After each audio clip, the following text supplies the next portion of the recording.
मंच पर आप सभी का अभिनंदन। मैं हूं देवेंद्र त्रिपाठी और ये है हरियाणा का साप्ताहिक मौसम पूर्वानुमान का बुलेटिन। दोस्तों, आज 12 जून है। 12 से लेकर 18 जून के बीच हरियाणा राज्य भर में कैसा मौसम रहेगा इसकी बात करेंगे। और इस समय आप जानते ही हैं कि उत्तर भारत के तमाम राज्यों में, चाहे वो पंजाब हो, हरियाणा हो या यूपी, यहाँ तक कि पूर्व में बिहार, मध्य में गुजरात और मध्य प्रदेश, इन सभी क्षेत्रों में भीषण गर्मी पड़ रही है। राजस्थान भी इसी गर्मी का शिकार है। तो जाहिर सी बात है, वहाँ से आने वाली गर्म हवाएं जब हरियाणा के ऊपर पहुँचेंगी तो हरियाणा में क्या हालात होंगे। और उत्तर पश्चिम से जो आने वाली हवाएं हैं, सुबह ये हवाएं थोड़ा अच्छी महसूस होती हैं क्योंकि उस समय धरती गर्म नहीं होती है और आसमान साफ रहता है। तो इसके चलते इन हवाओं का असर एक खुशनुमा मौसम के रूप में आपको देखने को मिलता है। लेकिन दिन में जैसे जैसे धूप का असर बढ़ता है, तो चाहे वो पंचकुला हो या फिर चंडीगढ़ और इधर अम्बाला, यमुनानगर, कुरुक्षेत्र हो या कैथल, करनाल और फतेहाबाद, सिरसा, जींद, हिसार या पानीपत, सोनीपत, रोहतक, भिवानी, चरखी दादरी, झज्जर और महेंद्रगढ़, गुरुग्राम, फरीदाबाद, रेवाड़ी, पलवल, नूंह, इन सभी क्षेत्रों में तापमान लगातार ऊपर जाने लगता है। और तापमान जब ऊपर जाता है दोस्तों, तो जाहिर है टेम्परेचर का जो इम्पैक्ट है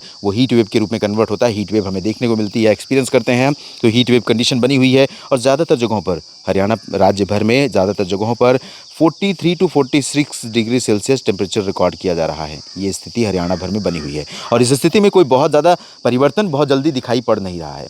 अभी ऐसा लग रहा है कि 16 जून के आसपास कुछ बादल, वैसे तो बादल आज भी आपको दिखाई पड़ सकते हैं यमुनानगर और करनाल से लेकर जींद और पानीपत, सोनीपत, भिवानी से लेकर नीचे के रीजन में। वजह ये कि नीचे गुजरात से लेकर उत्तर में बरेली और मेरठ के बीच में, पश्चिमी जो उत्तर प्रदेश का रीजन है, यहाँ के बीच में एक पैच बन रहा है, रिज बन रही है पहले से। और रिज छोटी है, वैसे नीचे तक ही है, लेकिन वो रिज बादलों को थ्रो कर रही है ऊपर की तरफ। तो ऊपर जब बादल आ रहे हैं इस तरह से, तो ये बादल हो क्या रहा है कि बादलों का जो पैच है इस तरह से मान लीजिए ऐसे है और ये मूवमेंट है इधर उधर।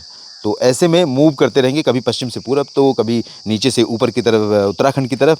तो ऐसे में ये बादल ज़्यादा से ज़्यादा कर सकते हैं, धूल भरी आंधी कहीं पर दे सकते हैं, लेकिन उसकी भी संभावना बहुत रेयर नज़र आ रही है। ओवरऑल देखा जाए तो मौसम बेहद गर्म ही रहेगा, बारिश की उम्मीद बहुत कम है। 16 जून को थोड़ा सा चांसेस बढ़ सकते हैं, जब हिसार, सिरसा, फतेहाबाद से लेकर पानीपत, सोनीपत और गुरुग्राम, फरीदाबाद के बीच में कई जगहों पर ऐसी संभावना बन सकती है कि धूल भरी आंधी के साथ, गर्जना के साथ थोड़ी बहुत वर्षा रिकॉर्ड की जाए, लेकिन अभी ऐसी बारिश होगी नहीं। और मानसून की बात जहाँ तक है, तो हरियाणा में मानसून पहुंचता है 25 से 30 जून के बीच में, पहली एंट्री होती है सामान्य तौर पर। आज 12 जून है, अभी बिहार में एंट्री नहीं हुई है। झारखंड, पश्चिम बंगाल, उड़ीसा, छत्तीसगढ़ का लगभग पूरा हिस्सा बाकी है, एमपी बाकी है, यूपी बाकी है। तो यूपी को पार करने के बाद यहाँ पहुंचता है और पहली एंट्री में दिल्ली के साथ साथ ये पूर्वी हरियाणा और यहाँ तक कि कैथल, जींद और रोहतक, झज्जर, रेवाड़ी, इन सभी क्षेत्रों को कवर करता है। इस तरह से ये होती है लगभग मानसून की लाइन। तो बाकी रीजन में 25 से 30 जून के बीच में पहुंचता है। तो अभी 30 जून के बाद पहुंचता है।